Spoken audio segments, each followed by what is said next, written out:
Scott, the drums of war are beating, and it seems very much like there is a possibility of war with Iran. How are you this morning?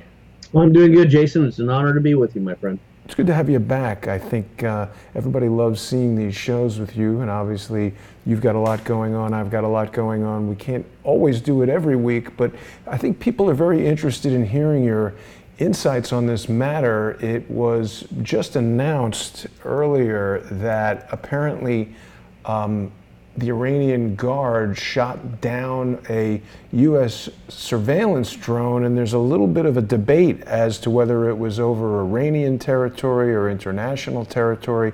Drudge Report is incorrectly reporting that this image is a, quote, deep fake. The term deep fake refers to the use of general adversarial network type of artificial intelligence to create images of people generally that look so real that you can't tell they aren't.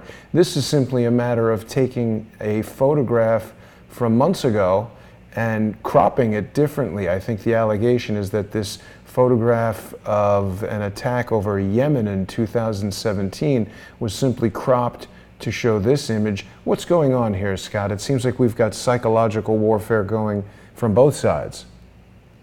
Well, what we know both sides are saying so far is the Iranians were first to publish a press release saying they had shot down a U.S. surveillance drone. And in response, the United States Department of Defense U.S. Central Command was silent. They didn't issue any response. So CENTCOM was silent, quiet, analyzing it, and then CENTCOM came out and said that one of their naval surveillance drones had in fact been shot down over international waters. And the Iranians said no, it was over Iranian airspace spying on South Iran. So then President Trump comes out with a tweet, Iran made a big mistake, exclamation point. And I thought, oh my, and I was reading a lot of the background and stuff that's been going on about this. And we hear Putin and Russia and Sergei Lavrov chime in about the United States needs to remove its forces from the Gulf region before it's too late. It's very volatile. And anytime you're involved in a volatile region, you risk something going wrong, something blowing up. And I think that's valid counsel. I think that's a very truthful consideration of the entire environment down there. And so Russia has chimed in saying this is a dangerous situation. Don't be provocative.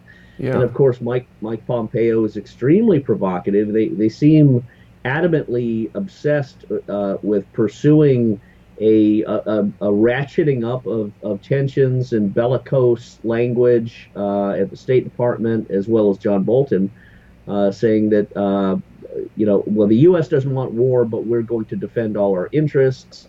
So they're almost like trying to back out of the war posture, because I think Trump has said, I do not want to go to war. Do not get me into a war. Do not start a war. And I think they kind of don't know how to handle this now. And it doesn't surprise me. Look at what Pompeo and Bolton did in Venezuela. The whole thing is turned into, just a mess. And Guaido is constantly being revealed as taking American funds and they were wasted or abused or fraud was involved and buying luxury hotels. There's a lot of stuff now coming out about that. So that's really ugly. So that's a negative shine on Pompeo and Bolton's character and capability. I, of course, think they should be fired very quickly, and Senator Dick Black should be replaced as National Security Advisor or Secretary of Defense or State Department Secretary. I think Dick Black is the only one who's got a lot of credentials in those areas with the people in Iran, the government in Iran, and the people in Syria as well, and Russia. But Pompeo and Bolton have put Trump into this position. They've accused them of the tankers being struck last week.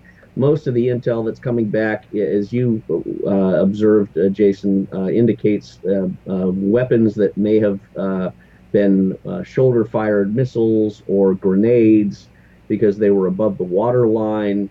So the likelihood that this was a limpet mine is very, very small. And in addition to the political dialectics involved, when Abe, the prime minister of Japan, is over there, the Japanese ship is Yeah. the one that is hit. It doesn't make, and everyone has said, just based on that alone, that this is a false flag. This is a setup. This is not true. And it's just making us look like really infants and liars and schizophrenics who are believing our own lies. And it's pushing the rest, the world, I think, at a little bit of a distance, if not a far distance. I think the world's going, wait a minute, you're trying to do Iraq 2.0, and that ended very, very badly. And now you're going to do Iran, and they haven't even gotten into the wargaming of how that would make Iran and Iraq essentially one. You would have, I mean, massive spillover, and I think you'd have the Russians stepping in, and maybe even China stepping in to defend Iran because of the blowback that it would have and the massive migration of people and the chaos. But that's the latest thing, is this drone being shot down, and we don't know exactly where it is yet. The forensics haven't been analyzed, but I think it's, if Trump does this, and I don't think he will, and he said this at his last rally, we're ending these endless wars and pulling our troops back, but it's taking a long time, and the military, leaders don't want me to do it. They sit around a table and invent ways not to do it. So he's at odds with the military-industrial complex, but he's also got to not appear like a traitor. He's got to appear like he is on the side of the intelligence agencies and military that are giving them this data for public spectacle purposes. So he's in between a rock and a hard place. And I hope he is challenging everyone, saying, wait a minute, where did you get this intel? Who gave you this? How do you know this is true? Because they've already lied to him on the Syrian chemical attack that prompted 58 Tomahawk missiles being fired back in 2017, I think it was, or 2018. So Trump is in a rock and a hard place, and I'll end it by saying, if he is lured or provoked or prompted or by his own initiative enters into a conflict with Iran, it'll be the end of his presidency, both by a congressional impeachment, because they're already setting that language up. If you saw the letter that members of Congress sent to the White House saying, we have not authorized any action, you are essentially not allowed to take any action of war against the government of Iran. So that was signed by Bernie Sanders, and I don't know all the rest of them, but Congress is setting the stage for, we're warning you, Mr. President, do not start a war with Iran. Only Congress can do that. And they didn't seem to say that when they wanted to destroy Iraq. They were all for it. Oh, yeah. Yeah. Interesting. I mean, that's right. That's the hypocrisy. And of course, the authorization for military force is completely unconstitutional because it sets aside the congressional mandate of the congressional authority of waging war. They put it aside. You're exactly right. Well, it's just interesting to see when they choose to exercise their authority and when they choose to kowtow to whoever the president might be. But we've got two really troubling individuals standing here next to Donald Trump. He's often sung the praises of Mike Pompeo. He seems quite pleased with Mike Pompeo, who, as we all recall, started his role in the Trump administration as the director of the CIA. And this clown, most despicable guy, John Bolton, real problem as far as Iran goes. It seems like the president is between Iran and a hard place, not Iraq and a hard place. But let's talk for a second, Scott, about Shinzo Abe's visit to Iran. You, in addition to being the author of Shell Game and having extensive knowledge of the terrorist financing, the illegal terrorist financing, and the links between members of our government, including clandestine agencies and contractors to those agencies like Booz Allen Hamilton, and the deadly nexus of the international banks and all the schemes that you lay out in the book Shell Game. People should go to shellgamewhistleblower.com and purchase the book. But in addition to having all of this firsthand insight knowledge that you gained as an Army psychological operations expert, you have got an unusually high degree of understanding of the geopolitical goings on, particularly in Iran. So let's talk about this visit that Shinzo Abe paid. It doesn't seem like Japanese leaders have met with Iran that much in the past. When's the last time somebody from Japan went and hung out with the Iranian leaders? I don't think it's ever happened. I think that was one of the hallmarks of the visit. It was the first time. No one can remember when. I don't think it ever happened. So Shinzo, I mean, the Japanese, as I think we talked about before, are a perfect liaison to the Iranians for the Americans because of the placidity, the mildness of the Japanese character, and that does not undermine the ferocity that we've seen in right. I much think of their... if you asked any Chinese person, they would not describe the Japanese as timid. I think perhaps they have a very professional sort of presentation and definitely a very distinct cultural approach to negotiations and diplomacy. But Japan is certainly not to be trifled with, both militarily or economically. The reason I bring it up, Scott, is because people may recall that the very first world leader that Trump met with, if I'm not mistaken, was Shinzo Abe, and they do in fact seem to have forged a legitimate personal friendship. They share a love of golf, and who knows what they're discussing. I do think it would be extremely Trumpian for the president to have faith and trust in a foreign leader like Shinzo Abe and perhaps ask him to conduct some sort of negotiation in a way that might, I'm searching for the words here, I don't know if circumvent is the right word, but to allow Abe to sort of take a lead in some sort of negotiation outside of the realm of Bolton and Pompeo. Yeah, I think it's a brilliant move for Shinzo Abe to be the political diplomatic liaison in a sense on a global scale because he's really the closest ally that Trump has. Britain, I don't think Trump recognizes Britain as an intimate ally because of the undermining that they've done under the British Secret Services and Christopher Steele and the intelligence services of all of those operatives that really hate Trump because of the British leftist disintegration that has developed over the past 20 years. They were all against Trump in every way, and Trump, I think, is not trusting Britain anymore, and he's wise to, because the British, my God, have been up to their neck in a lot of these destabilizations, from Syria to Yemen to Tony Blair getting us, pulling us into Iraq as well, and there's nothing redeeming there. There's only Japan, really. There's no other nation that Trump can turn to for honest, intimate, diplomatic, personal relationships and discussions. And Japan, being an island, gives it a little bit of an extra barrier. So I think Abe will be extremely effective in developing a discussion arena that Trump can utilize to open up diplomatic relations and discussions again and introduce his JCPOA or whatever reformative deals he wants to address through that instrument of Abe, Iran, the United States, discussing the tensions of war. That's a very legitimate subject. JCPOA is in a sense not a legitimate subject because the Iranians aren't going to talk about it directly, and the Americans are a little bit too obsessed with it. So it has to be discussed through an indirect channel. And I think Abe also working, as ironic as it sounds, I mean, it doesn't to smart people, but Trump needs to work through Russia to influence Iran. Iran is not a country that is militantly, looking to go to war against the American people. I was in Iran. I saw a lot of mild, calm people. The entire society was totally different than what's been portrayed.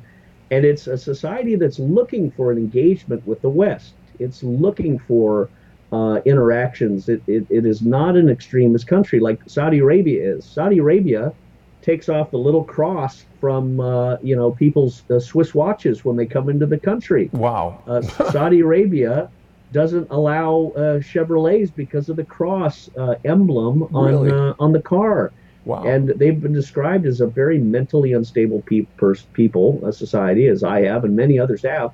But that gives you a glimpse. I didn't encounter any of that in Iran. Well, let me ask you this, though, Scott, because I appreciate your firsthand insights of being there in Iran. But it's so hard to know what's true. We've heard countless stories of, back in the day when Western journalists would visit Moscow, they'd have all kinds of things staged to present a society that was vastly different than what it actually was. And while I personally do not want to see a war with Iran, I can't help but think about the hostage taking in the 1970s, the recent President Mahmoud Ahmadinejad, whose agenda included the destruction of Israel, the destruction of the United States. I know a lot of people dislike the policies of Israel, and certainly that's a whole other debate that we could have. But certainly Israel is a democracy there in the Middle East. They have religious freedom, women have freedom, etc. And I've always felt that Israel was definitely a tool of the United States, of the United Kingdom, of NATO, a strategic foil there in the Middle East to provide. It's almost like a finger on the hand that in many ways is linked to the United States. And there's been a lot of discussion about this with Ilhan Omar and her jihadi ideology. She's obviously linked with the Muslim Brotherhood, has a deep hatred of anything having to do with Israel. I personally feel that all the governments we're talking about, the United Kingdom, the United States, Israel, France, all of these governments have elements of corruption in them. And I find it to be a very narrow-minded view to say something like Saudi Arabia did 9/11 or Israel did 9/11. Donald Trump had this interview just the other day with George Stephanopoulos in which he obviously made an explosive statement saying to Stephanopoulos that he knows who did 9/11 and he thinks that Stephanopoulos did too. I think a lot of people are fearful that Donald Trump will introduce the notion that Iran did 9/11. This whole idea that a country did 9/11 is purely stupid and narrow-minded. I think it was a coalition of international criminals that included people like Dick Cheney, Bandar bin Sultan, obviously people who are linked to Israeli Mossad, these dancing guys from the carpet cleaning company or the painting company or whatever it was. But certainly if you were engaging in a psychological operation, Scott, and you were working for Iran, and Iran said, Scott, make everybody blame it on Israel, couldn't you easily hire 5 guys who are linked to Mossad, who had been assets for Mossad, put them there, put them in some, Israeli company? There's ways to cause people to think, just as with this photo of the drone over Yemen, people who just automatically take up whatever they're given are sort of walking right into these psychological traps, aren't they? Well, there's a lot of, the only thing that matters are the facts and the science and the records that we can analyze. Now, who exactly played what part and the percentage of that part, I think you're wise to identify it as a coalition. I personally don't think Iran participated in the 9/11 operation. I think you're right. It was a combination of Dick Cheney, Condoleezza Rice, Donald Rumsfeld, CIA, Mossad, MI6, Saudi Arabia. There's a lot of investigation that should happen. That should be one of the greatest independent investigations, and perhaps the internet really indirectly has been doing that with a lot of the alternative research people have come up with over 19 years. There's some very good material. I think Corbett has done a lot of good things. I personally know when I drove by the Pentagon the next day, I can say with my own eyes, as I drove by George Washington Parkway and I looked to my right and I saw just a blue tarp covering a big hole. And I didn't see any skid marks on the grass as if a big plane had plowed into it and tore up and dirt everywhere in a tail section or yellow tape or baggages or things that would be traditionally deployed regarding a large-scale airline crash the next day. So there was no plane that hit the Pentagon that day, because there was nothing there. There was no marks of or evidence of a plane. that size. I think Barbara Honegger's work behind the smoke curtain is really an exceptional analysis of the Pentagon situation.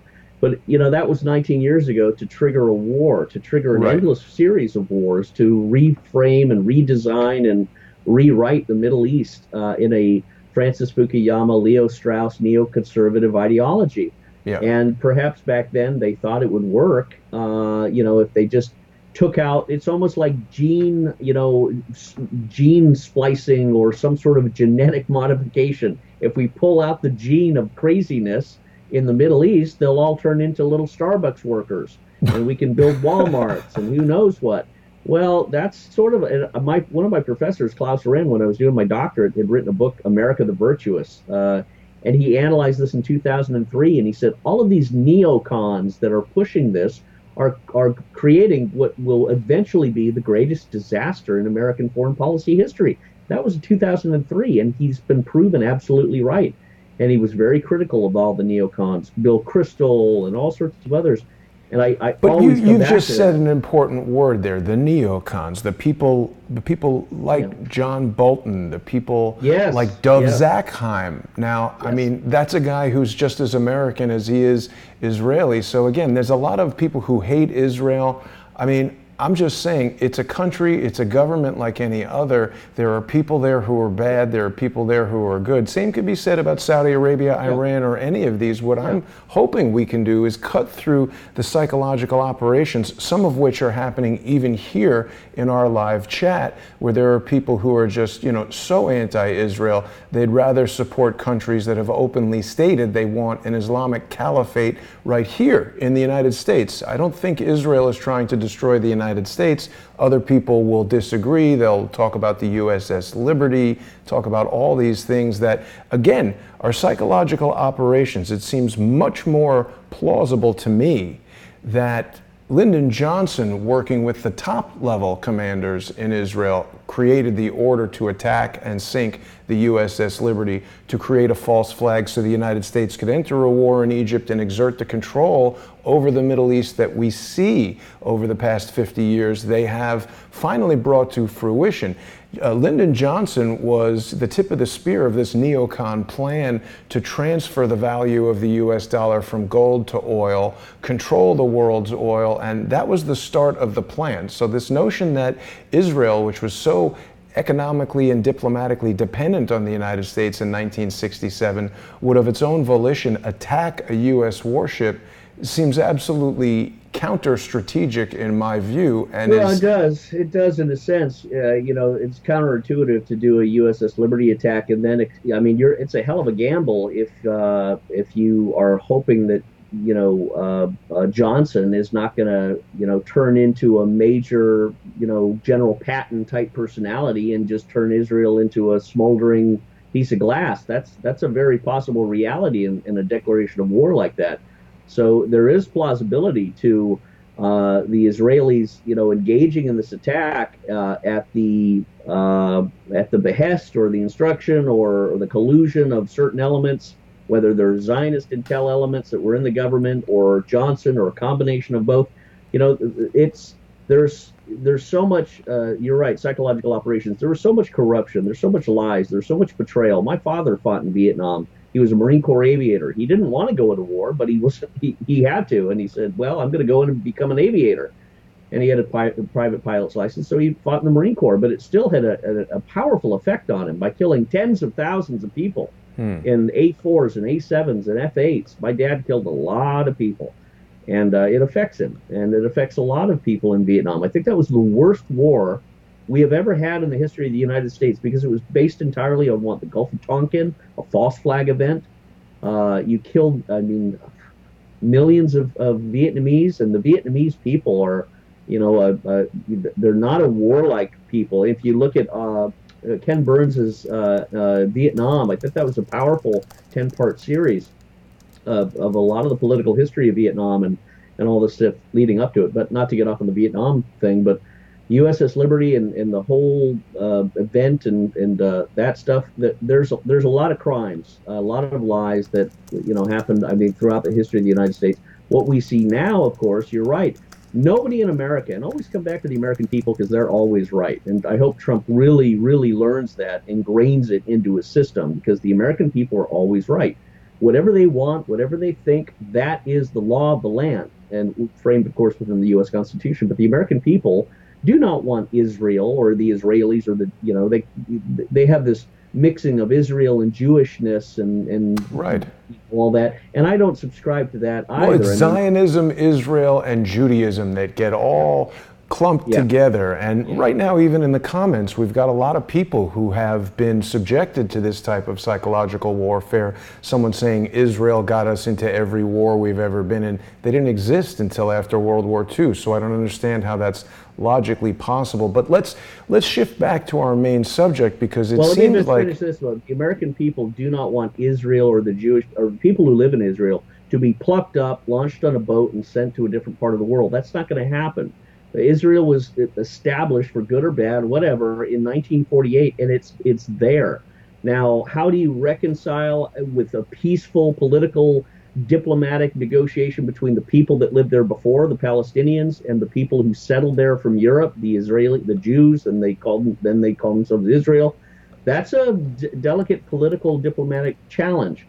But then there's the Zionist element of the Netanyahu or Likud party expansion of settlements. Now you're getting, and then the Golan Heights and Trump giving that to Israel, and now Netanyahu's got Trump Heights, right? He's creating a what? settlement with the name Trump on it. Trump That's Heights, not have you good. seen that? That's getting a little bit overkill. Now you're Yeah. going into dangerous zones, Yeah. because you're not going to Just stir up rubbing it in peace. people's faces. Yes, yes, and it's very, very dangerous. I I agree mean, with that's that. the whole violence and animosity that we're trying to tamp down. We're trying to spray water on all this smoke to try and settle things down. And Netanyahu does not help. I think one of the best things that could happen is for Netanyahu to be removed or prosecuted. But we're And essentially there's something people here else. talking about Rothschild Zionism. I mean, what we're talking about is the deep state. And when you say something like that, it becomes a little bit sort of hackneyed. We've heard the deep state, that term, so much that for people who aren't dialed into the types of things that we're talking about, it's a little bit of an eye roll moment. Same thing with talking about Rothschild. Not to say that it's not accurate, but we need to sort of contextualize this in a way that people can see, and it doesn't seem like a hyperbolic statement. In other words, the deep state, as I understand it, essentially is these permanent bureaucrats who exist not only in the United States, but elsewhere. Christopher Steele, who's working for MI6, or the people who are working for GCHQ, which Bill Binney has told us is one and the same with NSA. These guys stay there as presidents come and go, prime ministers come and go, parliaments and congresses flip from one side of the political aisle to the other, but these permanent bureaucrats who in many ways have more power than the presidents themselves, they know how the chess game works. They know the poker strategy before the president even gets there. And I mean, of course, we all know that one of the very first, people to fall in the Trump administration was Michael Flynn. And this, I felt at the moment, I didn't even realize then the way that I do now, how strategic that was for the neocons who wanted Flynn out of there. It's important for people to remember that Michael Flynn would have held the position that John Bolton now holds. And unlike Bolton, Flynn is a military man who has seen war and destruction and knows what the consequences are, not only on a national and geopolitical level, but on a personal level for both our own troops and the enemy. It's so destructive. And Scott, we're living in a modern world where airplanes and telephones and Skype and, there's no longer this excuse of in the 1960s, people had never been to China, they had never been to the Soviet Union or Iran or countries like this, but you've been there, you've looked people in the eyes, you've shook hands over there. Certainly, there seems to be some connection between the elimination of Michael Flynn and this sort of forcing of the Trump presidency into a particular direction. Yeah. Well, I've said before, some of the best men I've met have been in uniform, and I think the best of the best have always been enlisted soldiers. The officer class can be a very problem. I was given a direct commission because of my education and background, so I wasn't brainwashed. What does that mean, a direct commission? A lot of people don't know this military terminology. And officers, enlisted men, talk to us about, just so we understand that terminology. A direct commission is usually given to doctors or lawyers because of their professional degrees and their need. The military has a need for them, so they're given a direct commission to go into the military as an officer. You still have to complete all the training and specialized advanced individual training. And my background was in advertising, and I'd worked with government agencies on Islamic counterterrorism, and I had a background in a lot of that. My PhD was in political theory, and I had a master's, and I had a lot of history with USAID and others. And I was contacted by Colonel Jeff Jones after I gave a Pentagon briefing to Donald Rumsfeld and Dick Myers when I was in the Bush administration. When was that? Say that again? When was that briefing to Donald Rumsfeld? That was, I believe, in 2006 or 7. I've got a videotape of it I got from the Pentagon. It was a big briefing. It wasn't classified, but it was military. And I was contacted by Colonel Jeff Jones afterwards, and he said, I'm putting together a team of psychological warfare, counterterrorism guys in Booz Allen Hamilton, and I'd like you to join my team. And I went over and met with him, and he said, I'm gonna put you in the team if you want to come over out of the Bush administration, and I'll give you a direct commission of the Army, and you'll work in psychological warfare. You'll be at the State Department. You'll do these areas, and you'll be my liaison officer. And I said, no, that's not him. That's I don't know who that is. Jeffrey Jones. Yeah, that's a General Jeffrey Jones. Yeah. My boss was Colonel Jeff Jones. And so he may be pretty clandestine, so they may not have too many pictures of it. Colonel Jeff Jones was like the colonel who overseed Rambo in that Rambo movie. Jones was the father of modern psychological operations. He was revered in the community. So I was honored to join his team. And so I was given a direct commission. I went down and I trained at Fort Benning and Fort Jackson, and I went at Fort Bragg, and I went through yeah, that's him right there. No, not him. Right there on your right, 8th Psychological Operations Battalion. That's when he was a young man.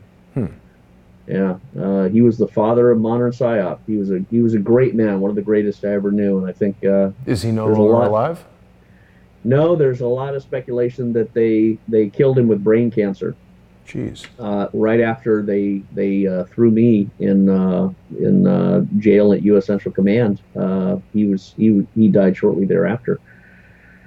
So that's the direct commission that I got in 2008, 2009, and worked in counterterrorism. Worked for Colonel Jones and did a lot of interesting stuff. Had got a top secret clearance, and you go through the rigors of airborne training and psychological warfare. You become a psyop analyst. And the military had very good people, but it had a lot of bad people that were bureaucrats and parasites. And I'll one of them, Jason, is Tony Schaefer. I met Lieutenant Colonel Tony Schaefer. He calls himself a lieutenant colonel. I don't consider him that. Why is that?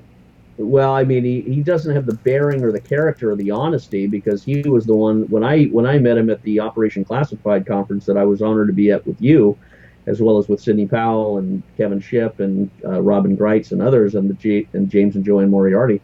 I challenged Anthony Schaefer and said, what do you have to say about the 9/11 event at the Pentagon? Because I was there the next day and I didn't see a plane. And he refused to look me in the eye, and he looked down at the ground and he said, well, I know on good account it was a plane. I said, I was there. There was no plane there. And he just, I know it was a plane. I said, oh, okay. And I started quizzing him and asking questions about, Iran and conflict and the differences between the Shia and the Sunni and the Wahhabi and the Salafists. And he started going, well, who are you? And I've been all over the place. I said, have you been to Iran? Well, I've been all over the place. So this is a guy that advances the neocon agenda of mineral resource domination through military means. And you see these guys on Fox News all the time. The only good military guy that I see on Fox News is General McGregor, who's been on Tucker Carlson. And he has said, you know, the other night, he said, when Tucker said, "Are we going to war with Iran?" And he said, "I hope not, because everybody that showed up at this Trump rally will not show up and vote for Trump again if he picks us a war, if he gets us into a fight." And he was exactly right. He's the only one that says that. All these other parasites who are addicted to their consulting fee on Fox News to get up and rattle this nonsense, like Keene is another general. He sounds like he's right off the docks of Chicago. All these guys are just a parasite, you know, consultants to the war machine, and they're not the ones who are going back to fight. Yeah, there he is, right there, retired Colonel Douglas McGregor. I think he's great. I really like how all of his talks. He's a very pro-peace, stability guy. He's not about war.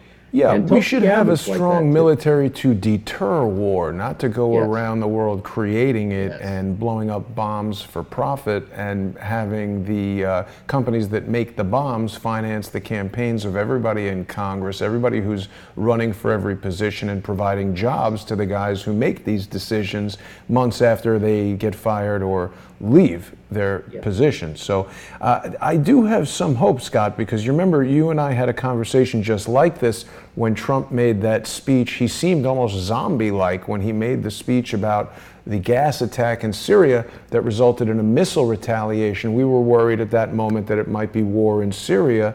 But is it possible that Donald Trump is doing the very difficult game of kind of playing both sides against the middle, where he's got to appease these guys could kill him like they did Kennedy?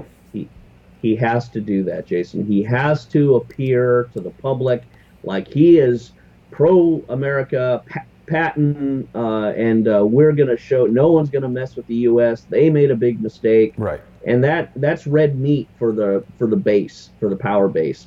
And at the same time, he's got to test behind closed doors and have the right team of people that aren't going to get him into a war to advance their own agenda. Bolton and Pompeo, I don't think, care anything about President Trump. If he was assassinated or impeached tomorrow, they'd say, "Oh, goody, now we can go on to the next think tank or academia or presidential person." Hell, they would be hired by Bolton or I'm sorry, Pence, Biden or any of these guys. They have no. Donald Trump is the only one that has a Reagan-esque love of the country, and you see it in his DNA. And I know he's got, you know, people criticize him, all that, but we have to gravitate to his core. And we vote for a president based on 50% plus one of our values and his matching. We don't agree on everything necessarily, but we have to agree on 50% plus one. That's who you vote for is your president.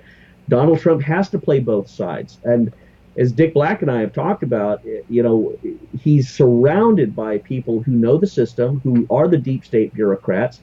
He doesn't know the power that he has. And people like General Flynn, who I met his brother at that conference we were at. I debriefed his brother, everything about Covington and Burling, the law firm that was the financial legal laundering instrument for the Clinton Foundation and the Clinton State Department, and his brother knew all that, and he relayed it to his brother, and now we've seen Flynn fire his attorneys, Covington and Burling, and I think that drama is about to unfold, and we'll keep people advised. I'm not going to say too much about it, but people can rest. Well, it's a promising development because, you know, both you and I have personally met Sidney Powell and spoken to her rather extensively. She is a tough lawyer, a smart person, and I really have nothing but tremendous respect for Sidney Powell. I'm really pleased to see Michael Flynn finally represented by a justice-minded attorney rather than, you know, you and I were sort of incredulous that the Flynn family had selected Covington and Burling, and actually what Joe had said to me was that it was a mistake. He acknowledged that, and I think it's fair to presume, look, when you were basically arrested and charged and had to get a lawyer, you're an Army guy. You're a guy who's got his area of specialization with psychological operations. You know a lot about weapons, tactics, all that. You don't necessarily know about the politics of Washington, D.C. law firms, and I think it's safe to assume that General Flynn may have been in a similar position. Hindsight, of course, obviously much better. But this is a promising development. I'm very interested to see what's going to happen. And David Kellner, Kelner at Covington and Burling, Jason, is the person that snuck up, sidled up to Flynn and represented him when Flynn didn't know any of this stuff. So Kellner needs to be fully exposed, and his connections to all of these deep state operations in the Clinton Foundation, as well as Europe, anything that's been going on, that's the major operation, is to expose Kellner and all of his contacts, because inside of all of that, you will have the unleashing of this avalanche of the next phase of the revelations of the deep state, attempt to undermine Donald Trump and, of course, General Flynn, to cover up the Clinton terrorist financing connection that was in the 30,000 emails. All of this is about to explode like a mushroom cloud. Right. And General Flynn is a very smart guy. I think he's going to return to government. He doesn't need a pardon, because all this is going to be thrown out. Everything is going to be thrown out as fruit of the poisonous tree. I feel like Sydney's the person to do that. Sydney is a brilliant lawyer. She knows all of the facts. She knows everything that we know, and much more is coming. And she will prosecute and expose all of their corruption. She will tie Kellner and the Covington and Burling to Eric Holder, to Lanny Brewer, to Hillary Clinton, to Jenny Rhee, who was on Mueller's team, to Loretta Lynch, who gave the deal to Union Bank of Switzerland, who prosecuted the whistleblower Brad Birkenfeld, to the WikiLeaks cables that will establish very clearly that Hillary Clinton and the State Department and Covington and Burling were involved with this conspiracy, this racketeering operation. Therefore, Kellner could not represent Flynn because he's a party in his law firm's a party to the crime. Yeah. Yeah, and that's just about to come out now. You know, Scott, the details of everything that you're describing are, of course, outlined in your book, Shell Game. People should go to shellgamewhistleblower.com and purchase the book. You can also financially support Scott. It's important to remember that the whistleblowers who come on Crowdsource the Truth, like Scott Bennett, have been basically blacklisted and are not able to easily find conventional work. So when they come on the show here and share this type of information with us, it's really important that the people watching support our guests. We've got almost 400 people watching right now, Scott, and if even just a couple of those people went over to patreon.com/shellgame, they could become your sponsors on there and enjoy all the videos that you do, even outside of Crowdsource the Truth. You recently appeared on RT. You've done a radio interview with Senator Dick Black. Scott is prolific, and he's producing videos all the time and posts of all sorts. So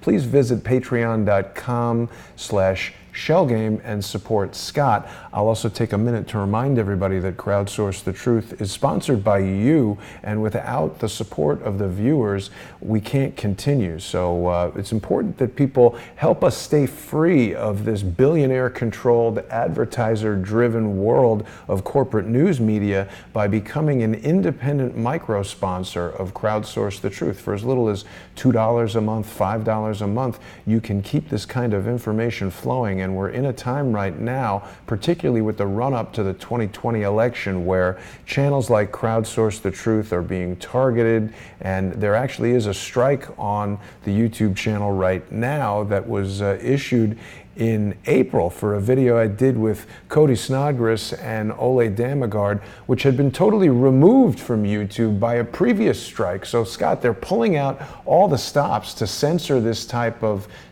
free speech. We're in a post-constitutional America where patriots like yourself can't even have an outlet to come and share this information with the general public. It's kind of the ultimate psyop. It is, and it's grounds for a class action lawsuit. It's obvious that YouTube and Facebook suspended me for 30 days for sharing news and stuff, links. But it's clear to me now, Jason, we're entering a twilight zone where these fascist, leftist, deep state, CIA, Facebook, YouTube people, the only way to handle them is in a civil war in a court of law. And you go to court of law and you say they are aiding and abetting crimes. They are conspirators with a crime, whether it's the New Zealand shooting issue or other issues that you're revealing the impossibility of the narrative. Yeah. You're exposing it as a crime. and you're shut down because of your exposing it, you can tie them as in aiding and abetting and part of this crime, and let the courts, let the jury decide and sue them for $100 million. Those days are coming. I think that's one of the next major battle clashes, and various groups and various media people need to combine their efforts in these sort of legal things. So I'll keep you appraised as we develop, and I will go into file a class action lawsuit pro se against Facebook and YouTube, and let's let the chips fall and file it as well. I'll follow up with more of that later, but. One thing I wanted to say, Jason, there's a lot of talk about the deep state and how Trump is unable to handle and fight against it. That's wrong. It's fundamentally wrong and a mischaracterization and a misunderstanding of government, because the president, when I worked under George Bush, political appointees that are appointed by the president, the secretaries and the assistant secretaries and the undersecretaries, the political appointees can go into every floor and every office of the agencies and say, this is the president's plan, do it. And I'm going to stand here over your shoulder, or my assistant is, and make sure that you do it. And if you don't do this, by the end of the day, you're removed from your chair, you're sent somewhere else, or you're removed without pay or with pay, but we'll begin the process of removing you for inability to perform your function, or whatever the complaints are. There are methods to removing the bureaucrats who do not comply with the presidential with the responsibilities of their job at the Department of Health and Human Services or Homeland Security or CIA or wherever it may be. So it's the political appointees that can force the bureaucracy to do what the president wants done. Is it labor intensive? Yes. But does it get the job done? Yes. And that's where you have a disconnect. And a lot of these talking heads that get up on Fox News or something and they say, well, he's powerless. He's not powerless. I was there. Trump can force through his political appointees. He needs real hard charging men to make it happen, but he can advance and remove the bad blood. And also, one of the hopes is that when Michael Flynn comes back into government, he will be the Inspector General czar of the president. We've talked about this before, but we're always talking about it because what we've seen in the last 2 years, of course, is a dual investigation by the Inspector General and the Attorney General of the Department of Justice. So the Inspector General looks for waste, fraud, and abuse, and when he finds it, he can hand that to the Department of Justice and prosecute for criminal actions, as well as he can prosecute for administrative remedies, which includes removal from their positions.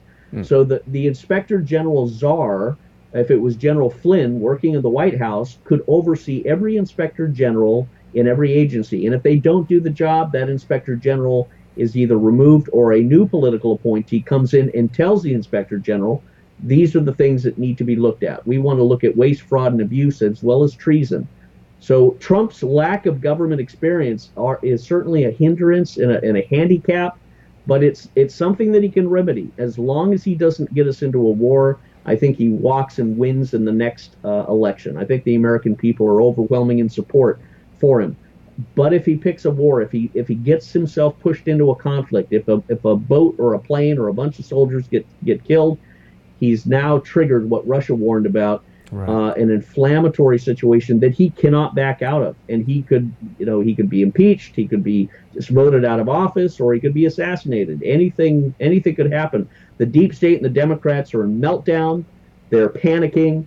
They know the media and everything they've done for 2 years is going to be revealed. They're going to be prosecuted. I anticipate you're going to see criminal prosecutions, plea deals, and imprisonments starting in January of 2020.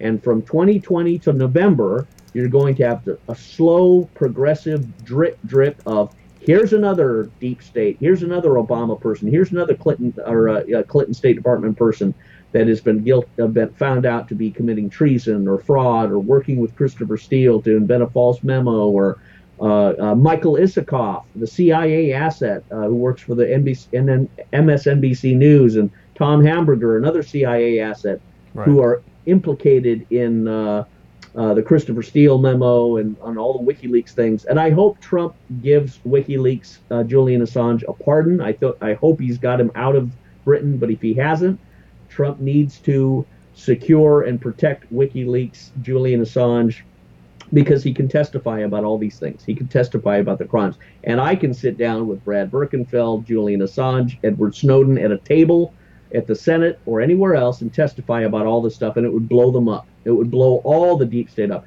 Now, of course, Snowden may appear on video monitor. Julian Assange may do the same, although he has been invited over by the Senate to come here. This is the real crime and the prosecution and the evidence and the testimony that needs to be given. Now, Scott, we've got a lot of activity in the chat here. People are letting us know that this is just breaking. The Senate has blocked weapons sales to Saudi Arabia. That was a huge deal that Trump was behind. And people are still upset about the information I shared about this strike that Crowdsource the Truth has received on this video with Cody Snodgrass and Ole Damagard, a video that was initially removed when the channel was shut down last year for 3 months. This strike, you know, one thing that I was preparing to do for June, Scott, was to change the channel slightly to enable monetization on the main YouTube channel so that people could use features like Super Chat, and there's a way now to join a monthly subscription on YouTube, because like any business or any independent business person, you and I both need financial independence to be able to operate. We can't go on telling truth as people want us to and getting to the bottom of the truth if we don't have enough money to pay for food or the places where we live. So I do want to encourage people to visit patreon.com/shellgame and support Scott. He's joining me almost every Thursday at noon Eastern to share this type of insight that you're really not going to get anywhere else. And it's very important for people to support Crowdsource the Truth on subscribestar.com/crowdsource the truth or patreon.com/crowdsource the truth, because the traditional advertising model, it doesn't work. Any video, Scott, that you produce or I produce, YouTube is telling us, oh, this is not suitable for advertisers. So we really need the support of the audience. Now, you were talking about, and a lot of the comments were saying, the media is complicit, and that's obvious. And the media now has become social media. So yesterday there was an important bill introduced by Josh Hawley, who's a senator from, I'm forgetting where he's from, Minnesota maybe? Where is he from? He's introduced this bill that would modernize the Missouri, sorry. He's introducing a bill that would modernize the Communications Decency Act, which currently protects the social media companies from basically blocking people like you, Scott, and people. They can't be held accountable. What Hawley is proposing is that these huge companies that have such vast influence over the political landscape, I mean, Twitter, Facebook, YouTube, these are international, so much bigger than any one television station. You know, YouTube has an unprecedented reach in terms of media, and Google, Amazon, all these companies control so much of the internet infrastructure. And Scott, you know firsthand from your training as a psychological warfare expert, you control that flow of information. You control what people believe. Yeah, that's the danger, and we're entering this this phase in YouTube and Facebook and Twitter and all of these platforms where only the most sterile, castrated, limp communications, words, and ideas are tolerated. It's a recipe for a 1984 drone society. And that, of course, expresses, I think, a lot of the deeper personality issues behind the YouTube, Facebook engineers and software people. They have a certain unkemptness about them. They have a certain immediate gratification selfishness, which we've seen in the personality profiles of the YouTube, Facebook, Twitter, all of these software engineer types. And they're also fascists, because you see their intolerance of any conservative ideals or anything that stresses nationalism or the limitation of illegal immigrants or the opposition to reparations or general libertarian conservative opposition to leftist Alexander Ocasio-Cortez type of theories or modes of political organization. People who object or differentiate with that or don't want to be part of it, they are punished by Facebook. They are punished by YouTube. Their channels are taken down, and that's a when people invest much of their lives and their images and they've got all their friend networks, now bound up through Facebook or Twitter or YouTube. That's a painful thing that people won't risk, and that's the danger. That's where legal action really needs to be taken. Well, let me point something out, Scott, because you raise an interesting detail. Of course, Ocasio-Cortez has recently come out and said that the illegal immigration detention centers, which are necessary. We have unknown people pouring into the country by the thousands. We can't just let them roam the streets. They need to be held somewhere while they're processed. Ocasio-Cortez says this is the same as the Nazi SS kicking in the door of homes owned by German Jews, Polish Jews, Hungarian Jews, stealing all their property, throwing them in a prison labor camp where they are worked to death and or tortured and killed. She seems to think that's the same thing, and she didn't even apologize. She's doubling down on those comments. She's allowed to maintain millions of Twitter followers and do live streams and do all the things she does. Laura Loomer points out that Ilhan Omar has violated immigration law by marrying her own brother, and Laura gets kicked off of Twitter. She has her financial situation totally nullified by Chase Bank, an unprecedented hammering of Laura Loomer for just bringing forward facts. And here Ocasio-Cortez is spewing ignorant opinion, and that's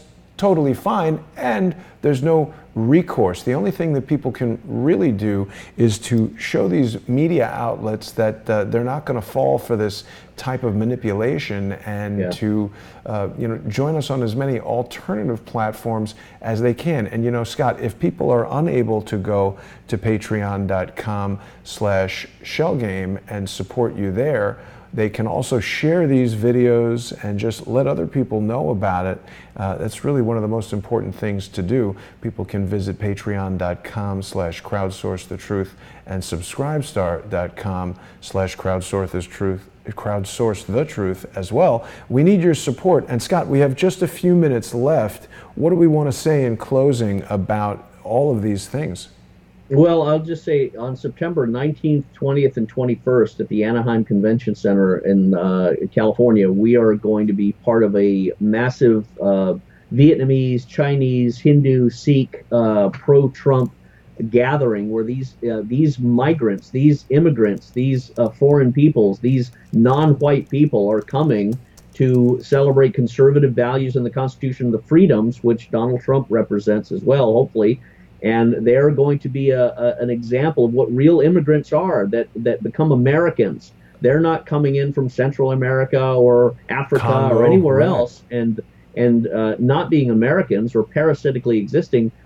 These people are real Americans that are the classic model, and Trump is going to be addressing them and such. But that's what's offensive about Ocasio-Cortez and others. They're turning this into a race war. They're turning this into a bunch of Hispanics from Central America or Mexico. They're being abused. So you're a white racist, and it's all about racial segregation and opposition groups and victimization. And really, they're setting up a civil war scenario where they're putting genetics and Hispanics versus whites and whites versus blacks and all that dialectic.